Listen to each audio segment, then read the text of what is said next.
Okay, so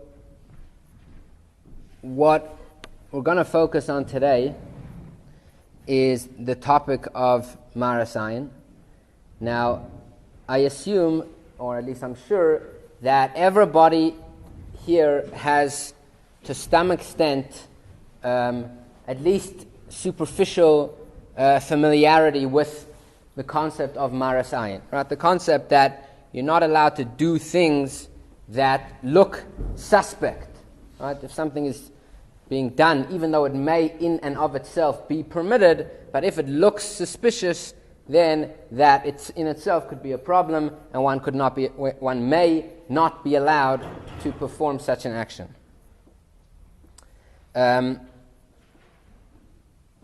So what I want to do is to ask a couple of questions. We'll ask a couple of questions with regards to maras ayin. Then we'll go through all the different opinions and sources for the isur, and then at the end we'll come back to answering all these questions. Now I know that there's a lot of material over here. If I go over time, just scream very loud and I'll stop. No, we'll see what we can get through. So let's talk about three questions that we'll address tonight. The first question is regarding a shaytel. A shaytel, we know every married woman has an obligation to cover her hair. It's a mitzvah doiraisa, it's a mitzvah saseh doiraisa. And the question is, if one wears a shaytel, perhaps that looks very natural. Perhaps, that's maras ayin because you're giving off the impression that you're not actually covering your hair, and perhaps wearing a shaytel should be asur because, like we said, it's maras ayin. People are going to look at you; they're not going to think you're covering your hair, and that's bad news. Actually, about a year ago, there was, for those who get Ami and Mishpacha magazine, there was a bunch of ads in the magazine from a movement called Erase the Lace, because there's a new type of shaytel over the past few years called the lace shaytel. It's lace top shaytel, lace front shaytel. The idea is that, without getting into the particulars of the technology of how exactly you make a lace shaytel, exactly, lace machshava tvisaveh. So the point is that it's a very, very natural looking shaytel. The shaytel looks like, even now you can't tell that I'm wearing a shaytel.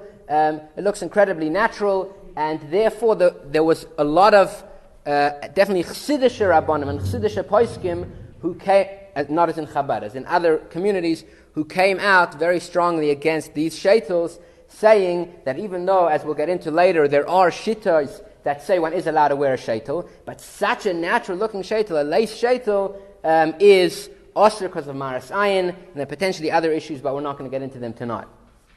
So there's a very big movement called Erase the Lace, and it caused a little bit of an uproar by many rabbanim and many poskim. So that's the first question. Right? What's the deals with shaytel? Can one wear a shaytel?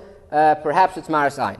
The second question that we're going to talk about is entering a non-kosher restaurant. Is one allowed to enter a non-kosher restaurant for a meeting? If they're only going to eat kosher food, they're only going to get a drink. What about to use the bathroom? What about to go in to buy a drink? What about in the airport? That's where it comes up very often. Somebody's traveling and they want to get a Coke or something, and you pop into a non-kosher establishment. So perhaps that's maras ayin. You're giving the impression that you are a frum yid. You're walking into this store that sells predominantly non-kosher food. So therefore, maybe there's a problem. That's the second question. And the third question, more of a softball, is is one allowed to serve a non-dairy creamer at a meat meal? Right? Normally on Shabbos you have cholent, so you have fleishiks, and then after you do dessert. So sometimes people will serve coffee or tea or something, and you put a non-dairy creamer over there, or you give pareve ice cream. Perhaps that's also an issue of maras ayin, because ice cream traditionally is milchik, and therefore if you just ate fleishiks, how are you now eating milchiks? You have to wait 6 hours, or at least 1 hour, according to the most mekel shita. So how does that work? Maybe it's maras ayin. So it's three questions. So let's go through many of the different sources, and then we'll get back to the end. Okay, so the origin for maras ayin, the isur maras ayin, is a pasuk in the Torah, the pasuk where a famous story that Bnei Gad, Reuven, and Chatzi Menashe wanted to stay me'ever layarden, they wanted to stay not going into Eretz Yisrael with the Yidden, and they came to Moshe Rabbeinu, and initially Moshe was upset, But Moshe agreed after consulting with the Eibishter that if these Shvatim would cross the Yarden together with the Bnei Yisrael and fight together with them, then they would be allowed to return back and stay on the other side of the Yarden. And the pasuk says in Parashas Bamidbar, it says in Parak Bamidbar, in Chumash Bamidbar, it says V'nich b'sharas lifnei Hashem b'achar tashuva v'yisem nikiyem me'Hashem u'me'Yisrael, that you'll go, you'll conquer the land, and then you will be clean. Literally, be clean. You'll be clear in front of the Eibishter, in front of men. In other words, you'll be clear of suspicion. Right? There was a suspicion that Bnei Gad, Reuven, and Chatzi Menashe did not want to go into Eretz Yisrael for various reasons. So if they were to go and fight, so then there'd be no problems. It's very clear. They're now the Yisem Nikiyim. They will clean. They've cleared any potential suspicion that they're doing anything wrong has been taken care of. That's the origins of the concept of chshad and maras ayin, which are generally put together. The concept that one has an obligation to keep themselves above suspicion. And then there's many places in the Gemara. There's a Mishnah. The Mishnah in Shkolim says that the Kohen who would enter into the Beis HaMikdash to collect the money, to deal with the money, he would make sure to enter not wearing any clothes where potentially he could hide money, so that he shouldn't be suspect. If he became poor, then people would say, you know why he became poor? Because he stole money. And if he became rich, they would say, you know why he became rich? Because he took all the money. So he would enter in such a way that there was no place where he could hide the money, and therefore became very clear that he's not taking the money. And that's also the idea of the Mishnah finishes off. This is to fulfill the dictate of the pasuk, V'yisem nekiyem Hashem u'Yisrael, to be clear, to remain above suspicion. There's other places in the Gemara also. There's a Brais in Yuma, where the Gemara talks about there was a family called Beis Gormu and also Beis Avtinas, that they would prepare certain things for the Beis HaMikdash. Beis Gormu, they were the bakers, they would prepare the lechem aponim, and their household was never seen eating refined bread, because they wanted to, and the Gemara says as a praise. As a praise to Valdvarze Niskru Lishvach, something like the Lashon, says that Beis Gormu, they were never seen eating refined bread, because they didn't want anybody to think that they're being sustained from the Lechem Aponim. So therefore, and also Beis Avtinas, which was another family, that they had another job in the Beis HaMikdash, they also stayed far away from perfuming themselves, etc., also to remain completely above reproach. There's also another Mishnah, the Mishnah in Avodah Zarah. The Mishnah says that if the Goyim are celebrating, right? There's a day of idol worship celebration, and you want to go to that city. In other words, in the city there's an idol worship celebration going on, and you want to go to that city, not to serve Avodah Zarah, you want to go to that city. If the path, you want to go near the city. You don't even want to go into the city, you want to go near the city. But if the path to that city leads only to that city. In other words, when you walk on that path, anybody who's watching you is automatically led to the conclusion, this person is going to that city. So then it's also to walk there because it appears as though one is going to join in the celebration. Again, the concept of where it appears that one is doing something wrong, even though he actually is not, there is an issur to do that. And that's the mission of the Gemara. And then there's also a Gemara in Krisus, which relates to what we're going to talk about later, the concept that Rav said that dam dogim shekinsu, that if you have fish blood is mutter, right? Regular blood is aser, but fish blood is mutter. But if fish blood is in a keli, is in a cup, it's aser to drink it. Why? Unless you put kaskasim there, unless you put scales in the blood, so that it's clear that it's fish blood, not animal blood or human blood, because otherwise it appears as if you're consuming forbidden blood. So all these different makayros in the Gemara, the point is we see very clearly that there is very often and in many places a clear prohibition against doing something which is appears to be suspect. Now, what exactly is the problem? What exactly is the problem with doing such a thing? So Rashi gives two reasons. First, Rashi, in the Mishnah of Avodah Zarah, Rashi says that you're not allowed to walk on the path that goes to the city of Avodah Zarah, because Rashi says, because it looks as if you're going to worship Avodah Zarah. So the point is somebody sees you, and they think, I thought this guy was a Fromidi, he was an Erlecha guy. Little do I know he's going to worship Avodah Zarah. In other words, it causes people to think that you are sinning. And that it's in and of itself is a problem. That's one reason. Another reason given is that not that the people who see you think that what you're doing is wrong. Fakir, they think that they're gonna learn from you that what you do, they misunderstand what you're doing, and they're going to think that what you're doing is okay. So in the case of, this is the Rashi increases when it comes to the fish blood, Rashi says that the reason why you can't have the fish blood in a cup just like that is because when somebody else sees you drinking it, they're going to think that blood is actually mutter to eat. So the point is both of these are two elements of the prohibition. Again, one that it appears as though you're sinning, which is a problem. You can't give people the impression that you're sinning. And the second one is that people are going to misunderstand what you're doing, and they're going to learn from you. Okay, so that's, in short, the source for the Isser of Maras Ayin and the reason for the Isser of Maras Ayin as well. Okay, so now we need some limiting principles, right? Maras Ayin could theoretically be applied to any case. So what are some kulas, what are some leniency, some limiting principles that come up when we talk about Maras Ayin? So the first one is, now we can talk about, the first one is the concept of an Isser D'Rabbanan, right? If it appears that what you're doing is an Isser D'Rabbanan, right? Let me start again. If it appears that you're being over an Isser D'Oraisa, so then for sure, there's nothing to talk about, that's for sure Maras Ayin. But if it appears that what you're doing is only an Isser D'Rabbanan, then potentially there's reason to be makel, there's reason to be lenient. And that's taka how the Ramah paskins in your Dei Siman Pei Zayin Siv Gimel. The Ramah says that if you're eating almond milk with meat, you need to put almonds there, because people aren't going to know it's almond milk. They're going to see milk and meat, that's an Isser D'Oraisa. Versus if you're just eating almond milk with chicken, so then at worst, the person's going to think you're eating milk with chicken. Milk with chicken is, at least the way we paskin, is an Isser D'Rabbanan. So therefore, the Ramah says it's not a problem. You don't have to put a hecker there. You don't have to put almonds near or inside the milk. That's okay. That's one potential kula that comes up when we talk about Isser D'Rabbanan. However, l'choira, that cannot be accepted, because most of the achronim, the later poskim, disagree with the Ramah. The Shaytals Allowed brings the Marshal, and he says it's for sure Maras Ayin when it comes to the Isser D'Rabbanan. He brings a case from the Gemara that you're not allowed to take your animal, you're not allowed to let your animal wear a bell on Shabbos because it looks like you're selling it, and even selling is only an Isser D'Rabbanan. The particulars of the case are not important, but the point is that it's clear from multiple places that there is for sure Maras Ayin even when it comes to an Isser D'Rabbanan. So therefore, this kula of the Ramah cannot be relied upon. L'choira cannot be relied upon lahalacha.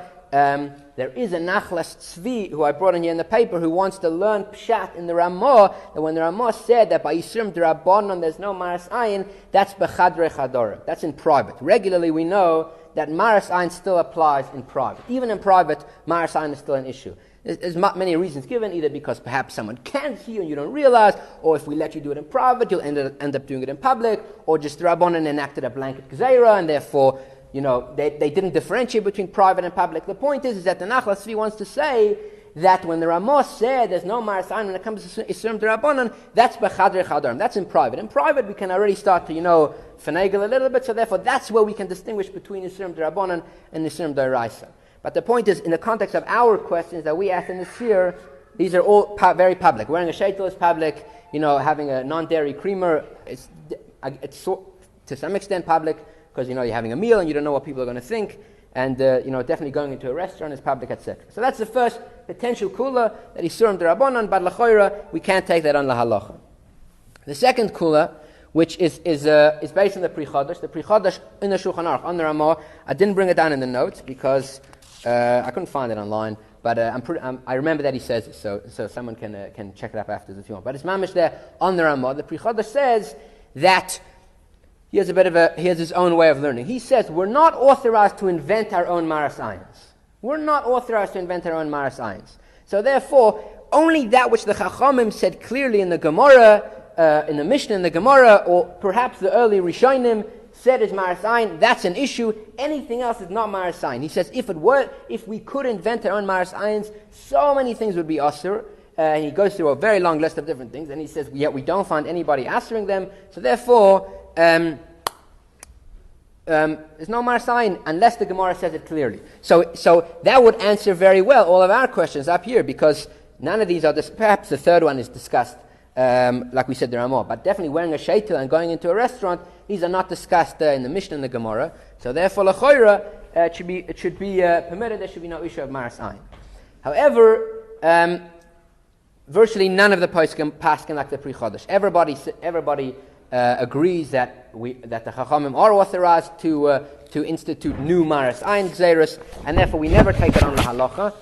The Pri Chodesh is often used as a snif lahaka, right? As another reason to be lenient. When you have other considerations to be lenient, so you can add the Pri Chodesh's svara to make it better. But on its own, just to take the Pri Chodesh and say, unless it's mentioned in the Gemara, there's no maras ayin, that we don't do. So in answer to our questions, the answer to the Pri Chodesh also would not permit wearing a sheitel, going to a restaurant, or putting a non-dairy cream or a pareve ice cream.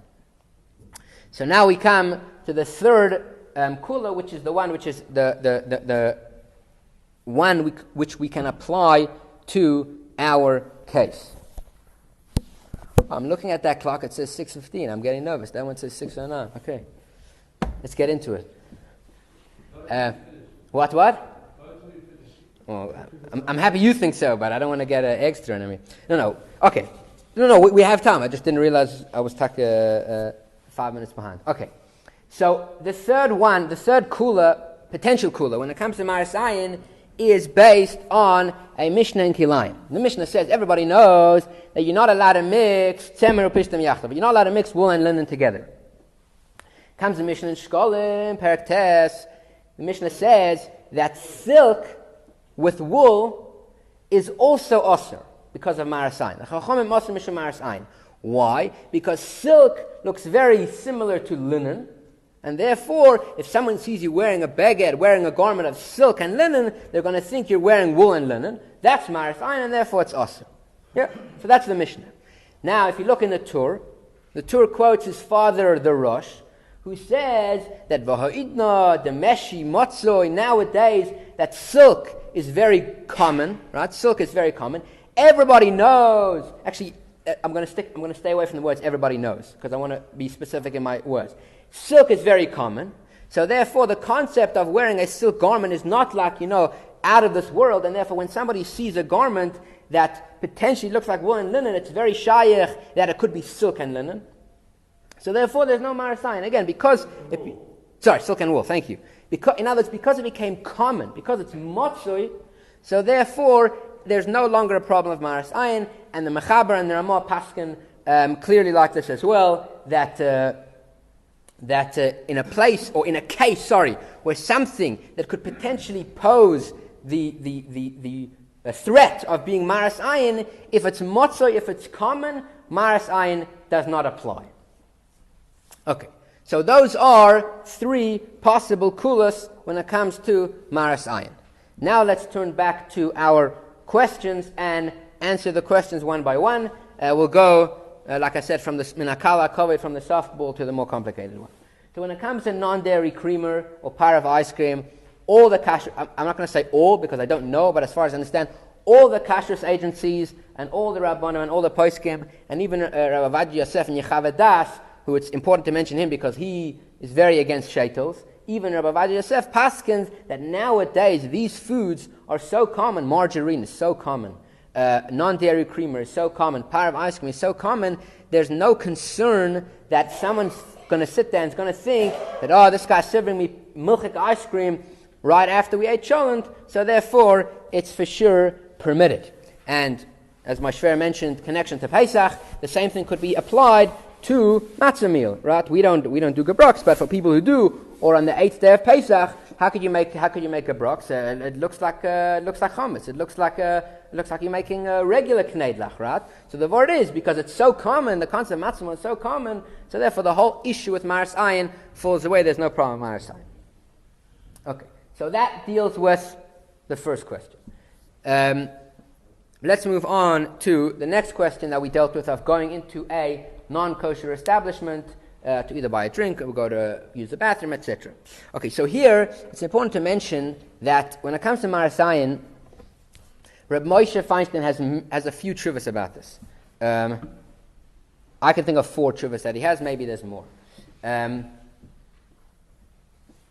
One tshuva, he speaks mamash about this exact thing. Somebody asked him if he can go to a restaurant that is non-kosher, and this person actually wanted to eat there. It's not like he just wanted to go and use the bathroom or buy a drink. He actually wanted to eat there. And Reb Moshe basically passing that it's also to go into such a restaurant. It's forbidden to go into such a restaurant. It's Maras Ayin. Reb Moshe did say that if it's b'mokim tsar, if you're in a terrible amount of pain and you have nowhere else to eat, and you can sit in the restaurant in a hidden place, and if anybody sees you from outside, you're going to run over to them and say, here's a Chaim, I'm not eating chazir treif, I'm eating this Coke that I bought, then it's okay. But as a general principle, Reb Moshe paskined that it is osur to go into such an establishment. So therefore, b'hashkafa rishona, right, from the outset, it would be forbidden to go into a non-kosher restaurant for any particular reason. It's Maras Ayin, it looks like you're doing something wrong, and therefore it's osur. However, there could be potentially some mitigating factors that would allow one to do it. And that would be based on the concept of, like we said, the third kula of motzoi. Right? If it's so motzoi, if it's so common for people to go into a non-kosher restaurant for whatever reason, so then perhaps, or not perhaps, then potentially there's room to be mekel. So therefore, in the case of, let's say, an airport, right, where everybody's traveling and everybody, is getting drinks and, little pretzels, or maybe not pretzels, but, almonds or something like that from stores. And it's very common for a person to go into a store that predominantly sells non-kosher food. So therefore, there is definitely place to be mekel when it comes to an airport, or again, such an establishment where it's common that people would go in. Now, with regards to an airport, there's another svara which is based on the Taz also in Yeridei Simon Tzadik Aleph Sif Beis. The Taz talks about a pundak shel goyim, which is an inn that is owned by goyim. Right? You're allowed to stay by an inn that a goy owns, especially Amor. Right? Every good story starts with a porot, somebody getting thrown in the dungeon, and a krechma, which is owned by that's normally owned by a Jew. But there were also krechmas that were owned by goyim. So you're allowed to go in there. You're allowed to stay there. Why not? Because again, it's the concept. It's motzoi. It's common to stay. There's nowhere else to stay. It's motzoi. One can differentiate between going there to eat versus going there to drink. But the point is that we see from the concept of a pundak shel goyim, of a goy's inn, that where it's common to frequent such a place, so therefore there's room to be mekel. So therefore, to summarize an answer to that question with regards to whether one should be allowed to enter into a restaurant for any particular reason, so the answer is no, unless it's particularly common to go into such a place. So then it would be permitted. I saw on Rabbi Broin, the Rav of Crown Heights' website, somebody asked him if he can go taka in an airport, and Rabbi Broin said that if there's like we said, if there's nowhere else to buy, right, there's no kosher place, or there's no soda machine right next door, there's nowhere else to go, so then you can go in again for these reasons, because it's motzoi, it's daimel pundak shel goyim, etc. That's with regards. Okay, so there we've solved the answer to the second question. Now let's move on to the third question, the question of sheitels, the last 4 minutes that we have to deal with that. So really there's 2 layers to this discussion, right? There's sheitels in general, and then there's lace sheitels, which is a lefi erach new invention, and how to deal with that. So the question of whether or not sheitels are permitted did not begin yesterday or even 5 years ago. It goes way, way, way back. The first mention of a sheitel is in the Mishnah. The Mishnah in Shabbos says that Yoitze Isha, I forget the exact lashon of the Mishnah, but the point is that a woman is allowed to go out on Shabbos wearing, not her hair on her head. And the Shiltei Giborim, who's a very authoritative posek in the 1500s, paskins based on that Mishnah that wearing a sheitel for a married woman is 100% mutter. So, as a general principle, and yes, there are opinions that go the other way. There's the Beersheva who says that no, there is a problem of Maras Ayin. However, the roiv of the poskim, we're talking already early Achronim and all the way up to contemporary times, paskin that it is mutter to wear a sheitel with no mention to the issue of maras ayin. That includes definitely in Chaim Siman Ayin Hey, the Ramah talks about it. The Ramah says that you're allowed to say Kriya Shema in front of a married woman her hair is covered b'seir nochris with a shaytel. In other words, the Ramah seems to paskin that wearing a shaytel is allowed. The Magen Avram over there says clearly that the Ramah is paskin like the Shiltei Giborim that wearing a shaytel is allowed. So the concept is that, as a general principle, wearing a shaytel seems to be permitted. Now, there are shittas that say it's also due to maras ayin, but again, predominantly the poskim say it's mutter, and actually there's a sefer called Leket Shikchas HaPeah, which is written by Rabbi Volpo in Eretz Yisrael, and he argues at great length that all the poskim who come out on, now I can go forever, all the poskim who say that wearing a sheitel is also due to maras ayin is because they were living in places where sheitels were not common. Again, we're seeing this theme of being common. They lived in places where sheitels are not common, so therefore to wear a sheitel is taka maras ayin, but everywhere else where sheitels are common, so then it's completely mutter. And the Alter Rebbe in Shulchan Aruch also in Hilchos Kriya Shema passes the same way, that it's mutter, sheitels are mutter, etc. Now, how does it apply to lace sheitels? Lace sheitels, like I said, recently became a whole tararam, and maybe they look too natural. So, and a lot of Rabbonim lined up against these sheitels. So first of all, it's just kedai to know that many of these Rabbonim who lined up against lace sheitels have exactly the same issue with regular sheitels. They just, they found a good opportunity to reiterate their opinion. But as a general principle, they also hold that it's osir. And plus, it's not like in Leket Shikchas HaPeah, the sefer from Rabbi Volpo, he quotes, and this is sefer written 20 years ago, he quotes a recent proclamation that went out saying that nowadays sheitels look too common. Look too natural. So the point is, this is a theme, right? Every bunch of years as sheitel technology progresses, the Rabbanim come out, it looks too natural. Now, yes, the Mechaber and the Ramah said it's mutter. Okay, but that's because it was not, and the Shiltei Giborim said that's because it wasn't natural. Now it looks way too natural, it has to be also mitzad maras ayin. But how taka do we deal with it? So the truth is that there's another tshuva of Rabbi Moshe. Rabbi Moshe talks about mamish this exact case. He's writing to a person who was very upset that his wife was wearing a sheitel, that he felt it was maras ayin. It's a very interesting tshuva. Rabbi Moshe says that Rabbi Moshe gives him a little bit of mussar in the middle of the tshuva. Rabbi Moshe says that you shave, and so perhaps it's maras ayin also, because maybe it's maras ayin that you're using a razor. Using a razor is not allowed midaraisa. So maybe, just like you're worried about your wife wearing a shade, it's maras ayin, maybe you should stop shaving. But the point is that Rabbi Moshe lays out a few reasons as to why there's no maras ayin when it comes to sheitels, and many of these reasons could be applied as well to lace sheitels. And one is, he says, there's no maras ayin mitzvah asay.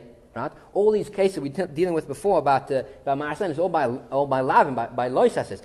For a woman to cover her head is a mitzvah asay. So therefore, we don't find anywhere, going way back, there's a mocker for instituting a prohibition of maras ayin by mitzvah asay. Second thing he says, in the majority of cases, women can tell. Even if men can't tell because men don't look, right? Men think everything is purple, someone once told me. They don't understand colors. But women can tell. Majority of women can tell, and that applies even to lace sheitels.